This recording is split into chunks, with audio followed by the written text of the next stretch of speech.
शाम ढलने को थी। पिता अपने बेटे का इंतजार कर रहे थे। हर शनिवार को वो जल्दी घर आ जाता था, लेकिन आज 6 बजने पर भी नहीं आया। आंगन में बैठे 65 साल के बूढ़े धनजी बार बार अपने पोते पोतियों से पूछ रहे थे, बेटा तुम्हारे पापा आए? उनमें से एक 12 साल के दिनेश ने जवाब दिया, नहीं दादाजी, पापा अभी तक नहीं आए। बूढ़े पिता ने अपनी बहू से कहा, बहू बेटा कैलाश को फोन तो लगाओ, वे अभी तक घर क्यों नहीं आया? बाबूजी आप खामखा चिंता कर रहे हैं, वे बस आते ही होंगे। इतना कहकर वे अपने काम में मशरूफ हो गई। कुछ देर बाद कैलाश घर लौटा। उसके चेहरे पर चिंता की लकीर दिख रही थी। वे इतनी गहरी सोच में डूबा था कि उसने ध्यान भी नहीं दिया कि उसके बूढ़े पिता आंगन में बैठे हैं। बूढ़े पिता बस अपने बेटे को देखते ही रह गए। कमरे में जाकर उसने अलमारी से कुछ खोजने की कोशिश की, लेकिन उसे मिला नहीं। तब चिल्लाते हुए उसने कहा, जमुना यहाँ आओ। जमुना फौरन दौड़कर आई। जी क्या है? आते ही चिल्लम चिल्ली शुरू कर दी, मेरी पुरानी डायरी नहीं मिल रही है। कहाँ रख दी है? जमुना ने तुरंत अलमारी में झांका और तिजोरी से डायरी निकाल कर दी। कैलाश कुर्सी पर बैठकर डायरी के पन्ने पलटने लगा। ये देखकर जमुना ने पूछा, क्या हुआ? आज तुम्हें डायरी की जरूरत कैसे पड़ गई? इस पर कैलाश ने बताया कि उसे नौकरी से निकाल दिया गया है और अब उसे नई नौकरी तलाशनी होगी। ये बात सुनकर जमुना चिंता में पड़ जाती है कि अब घर का खर्चा,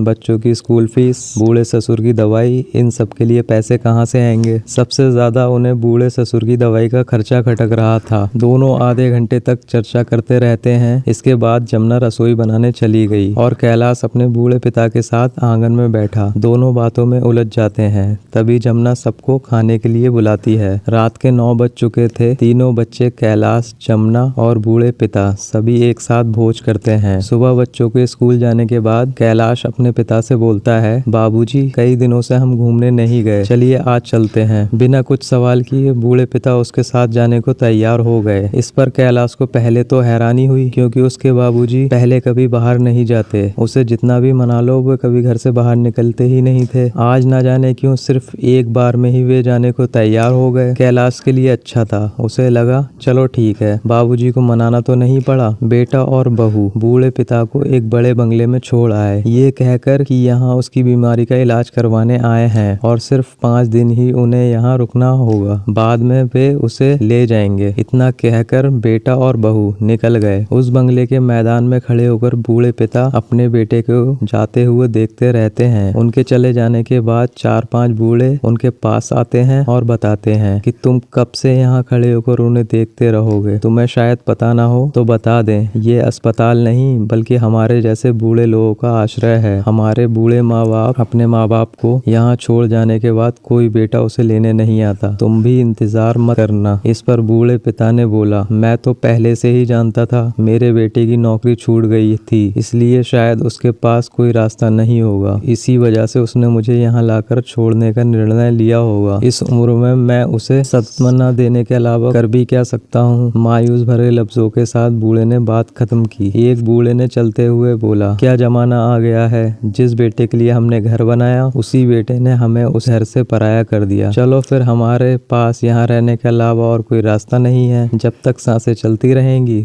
तब तक हम इसी घर में रहना होगा। सभी बूढ़ों के साथ वे बूढ़ा भी चल दिया। तो कैसी लगी कहानी? अगर कहानी पसंद आई हो तो वीडियो को लाइक करो और मेरे चैनल को सब्सक्राइब करो। मिलते हैं अगली वीडियो में।